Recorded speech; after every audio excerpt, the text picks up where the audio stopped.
আসসালামু আলাইকুম রহমতুল্লাহি ওয়া বারাকাতুহু। সকলকে সর্বপ্রথম জানাই শুভ সকাল। আজকে আমার টপিক হলো যে একটি মেয়ের বিয়ের পর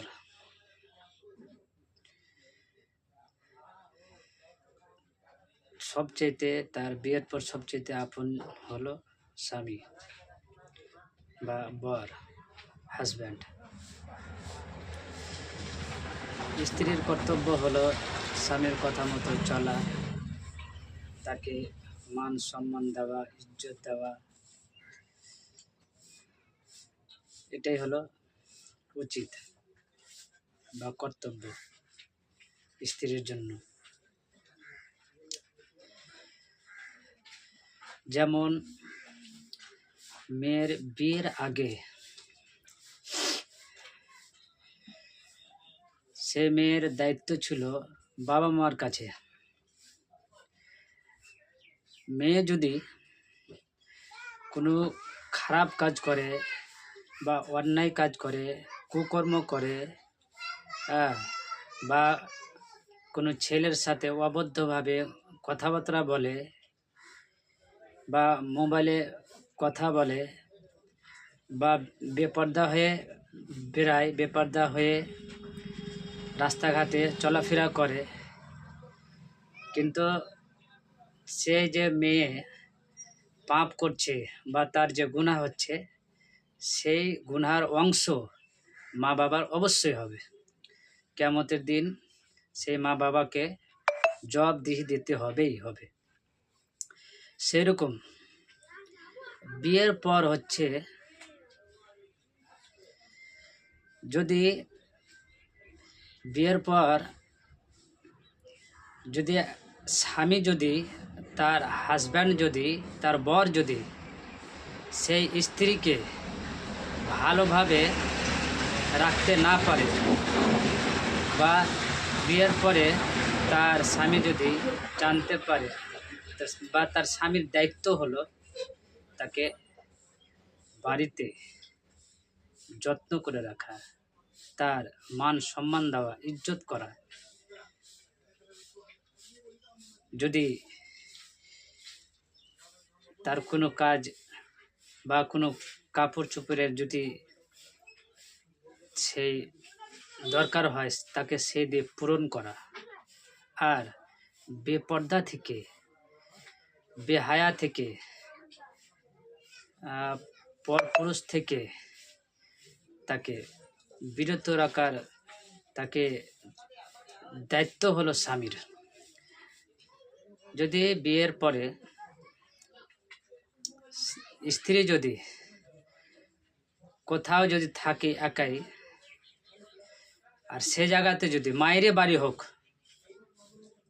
বা নানিরই বাড়ি হোক বা খালার বাড়ি হোক, সেখানেও যদি সে যে পরক্রিয়া করে বা কোনো পরপুরুষের সাথে কথাবার্তা বলে বা কোনো ছেলের সাথে যদি সম্পর্ক করে, বা কোনো যারা গ্যার মাহরুম মানে হলো তার আপন চাচা নয়, তার আপন মামা নয়, তার আপন নানা নয়, তার আপন মানে কি যে খালু নয়, তার আপন মানে কি যে রিস্তাদের মধ্যে পড়ে না, যেগুলো হচ্ছে মাহরুম।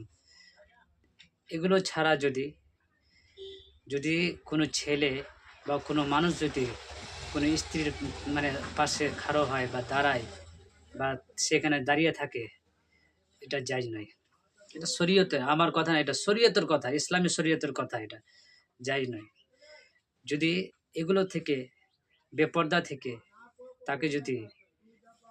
তাকে যদি পর্দার মধ্যে তাকে যদি না নিয়ে আসা হয় বা তাকে শাসন যদি না করা হয়, তাহলে সে যদি জাহান্নামী হয়, তো একটা তার পুরুষও জাহান্নামী হবে। এই জন্য যে বিয়ের পরে স্বামীর দায়িত্ব হলো, স্ত্রীর দায়িত্ব হলো স্বামীর কাছে। সে যদি পরক্রিয়া করে আর সে যদি শাসন না করে থাকে, যে না এ কাজটা করতে পারে বা হওয়ার সম্ভাবনা আছে, আর স্বামী যদি বুঝতে পারে বা জানতে পারে বা শখ হয়, সে যদি বিরত না করে, শাসন না করে, না বুঝায় যে তুমি ওই জায়গাতে যেও না, ওই জায়গাতে যেও না, বা বিনা বলাতে কোথাও যেও না, শাসন যদি না করে, তাহলে সে তার তো পাপ হবে, কিন্তু তার সাথে সাথে তার স্বামীরও পাপ হবে, যাকে বলা হয় কাপুরুষ। তার এগুলো যদি শাসন না করে থাকে, তাহলে সে হচ্ছে কাপুরুষ। তো বিয়ের পর হচ্ছে সবচেয়ে একটা স্ত্রীর বিয়ের পর, একটা মেয়ের বিয়ের পর তার স্বামীর কথা মতো চলা, স্বামীর তার ইজ্জত করা, তার সম্মান করা। আর যদি বিয়ের পরে অনেকেই আছে, বিয়ের পরে অনেকেই বা স্বামীকে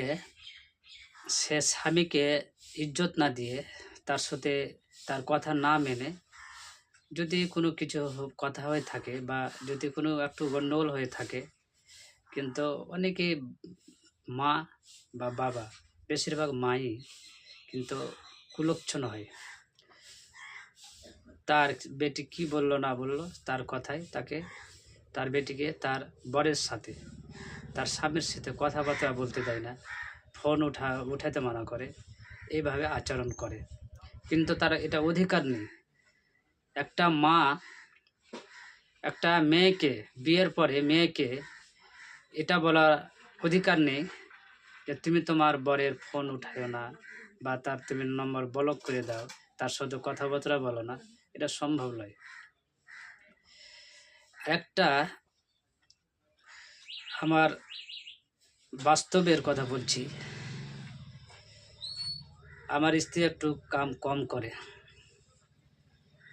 সেজন্য আমার বাড়ির লোক, মানে কি, যা আমার স্ত্রীর সাথে ঝগড়া না করার কারণে, তার সাথে বিবাদ না করার কারণে কী করেছে, আমার স্ত্রীর ব্যবহার দেখে, তার চরিত্র দেখে, তার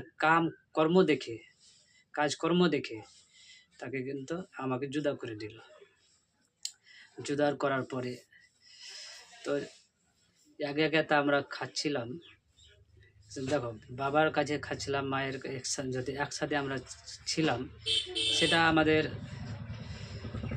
না হাট বাজার করার প্রয়োজন থাকতো, বা মনে করতাম নাই তো নাই, কোনো প্রয়োজন ছিল না, বা একটা মানে ঘাটতি বা কমতি বোঝাচ্ছিল না সংসারে। কিন্তু যখন জুদা করে দেয়, ভিন্ন করে দেয়, আলাগ করে দেয়, তখন আমাদের মধ্যে, একটা পরিবারের মধ্যে, আমার স্বামী স্ত্রীর মধ্যে একটা মনে হয়, মানে কি, একটা খুব বড় বিপদ মনে হলো, খুব বড় একটা বিপদ মনে হলো।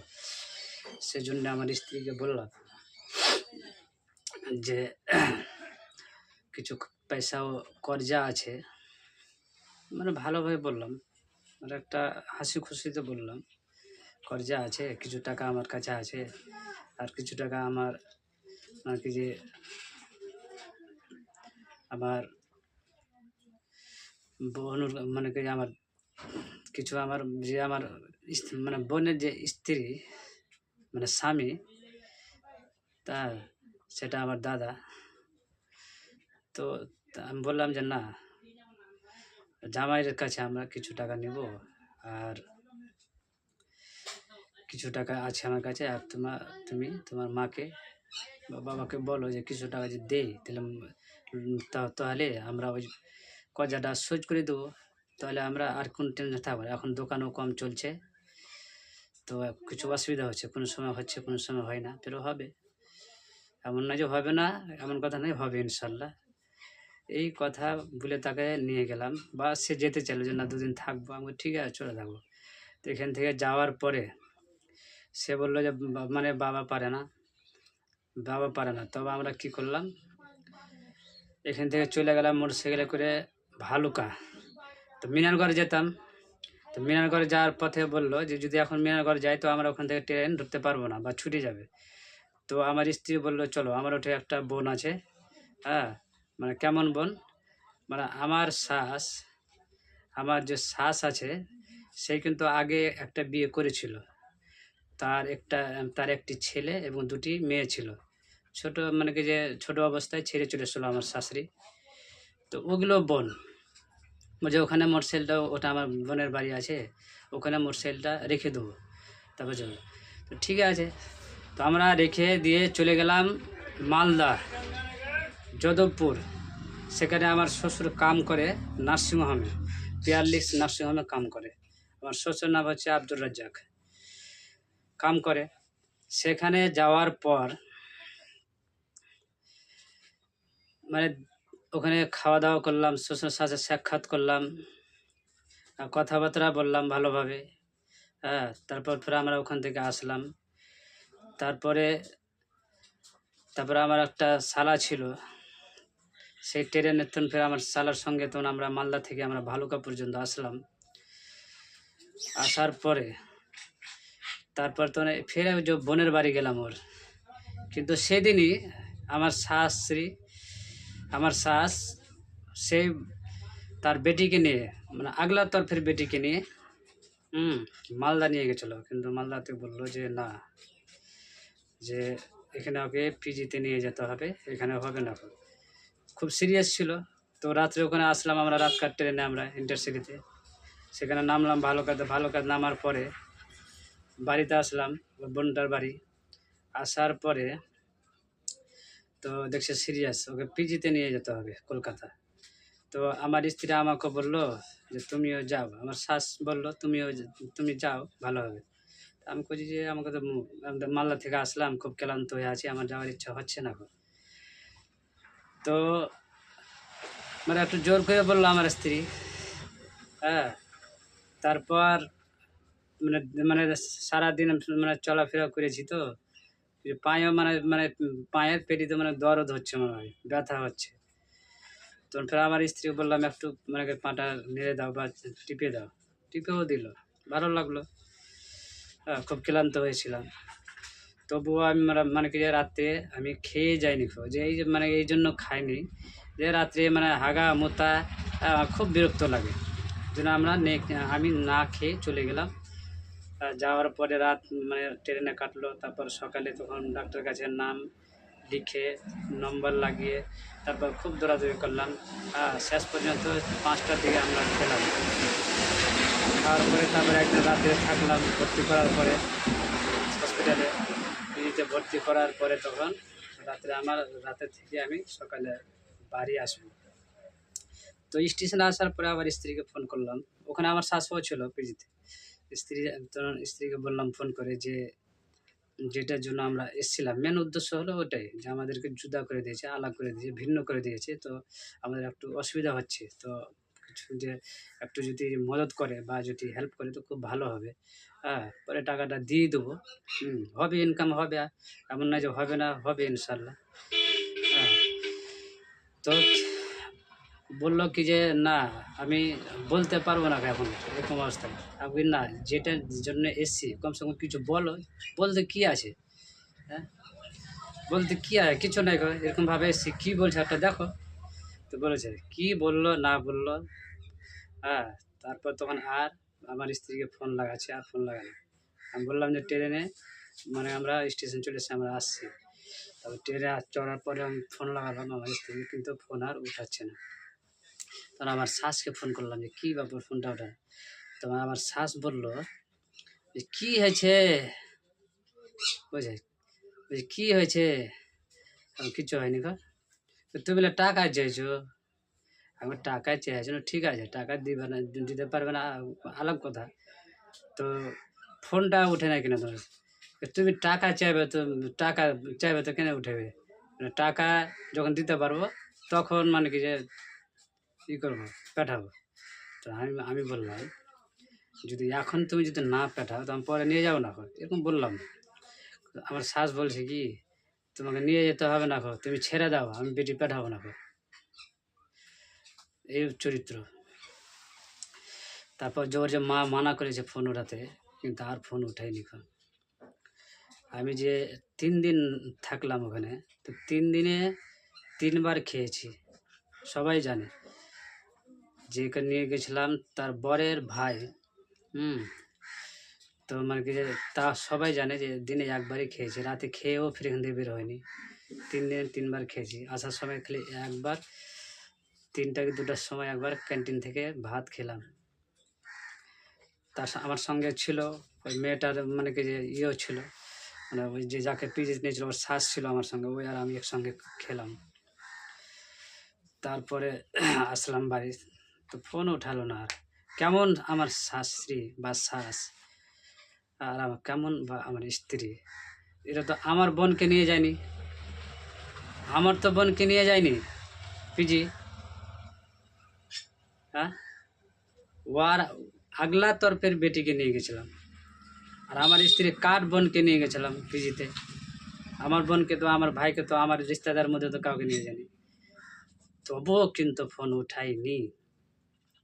তারপরে বাড়ি আসলাম, ও তো ওর শাশুড়ি বাড়ি গেলাম, যে মেয়েটাকে নিয়ে গেছি ওর মানে ওই মেয়ে মানে কি যে তার শাশুড়ির সাথে আমি আসলাম ওর বাড়ি। আচ্ছা, মোটরসাইকেল ওখানে রাখা ছিল, ফোন যখন উঠাল না তখন আমি আর মিনার করো তখন মানে ওরা তখন ফোন করলো বাড়ি থেকে।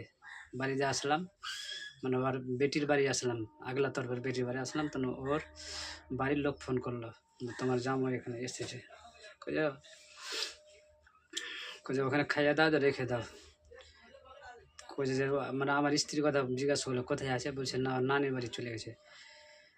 আমি সকালে ফোন করে বললাম যে আমি বেরিয়ে গেছি, তবুও আমাকে এটা ভাবলো না, সোচলো না যে না আমার বর, আমার হাজব্যান্ড, আমার স্বামী, হ্যাঁ, কলকাতা থেকে আসছে, কি অবস্থা আসছে, কি হয়ে আসছে না আসছে, সেটা ভাবনা আর করেনি।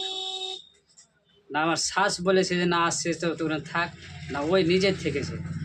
হ্যাঁ, তো এই পরিস্থিতি আমার।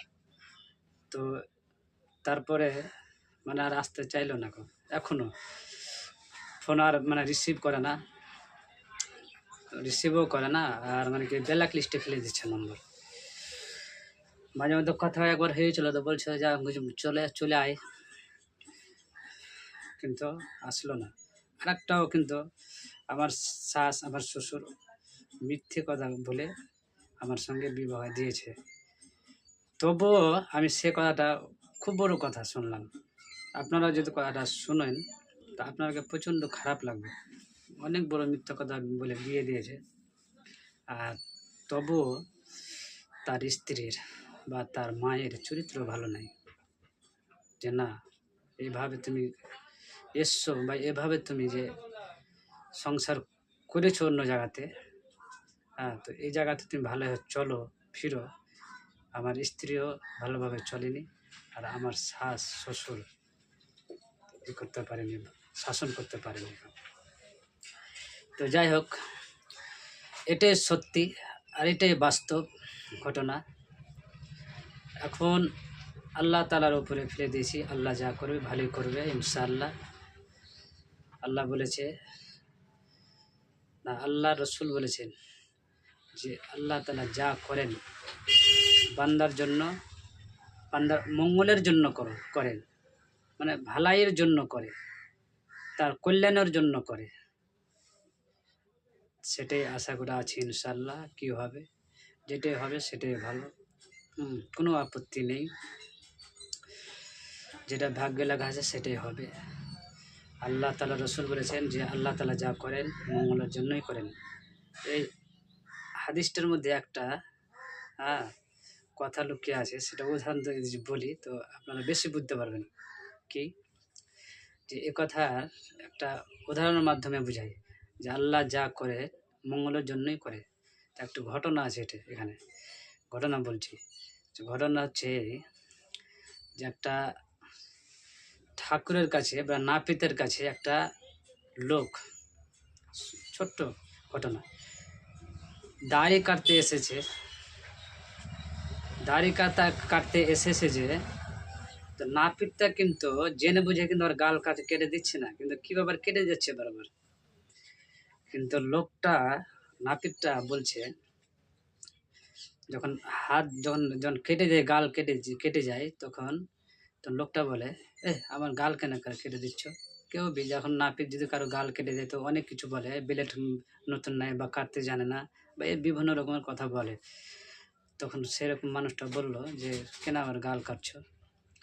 তো তখন নাপিতটা বলল, ঠাকুর বলল যে ভগবান যা করে মঙ্গলের জন্যই করে।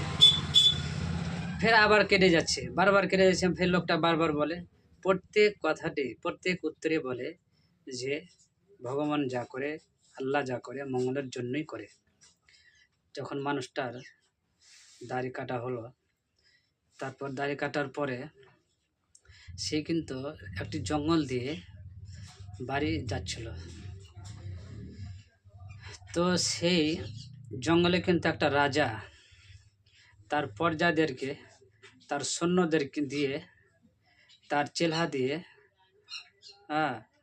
সঙ্গপঙ্গ দিয়ে সে জঙ্গলে কিন্তু পাঠিয়েছিল যে কোনো মানুষ যদি দেখতে পাও তাকে ধরে নিয়ে এসো। কিন্তু সে মানুষটা কিন্তু মানে দাড়ি কেটে কিন্তু রাস্তায় ওই জঙ্গল দিয়ে যাচ্ছিল। সে লোকটাকে পেয়েছে রাজার মানে লোকেরা, সে লোকটিকে ধরে নিয়ে চলেছে রাজার কাছে।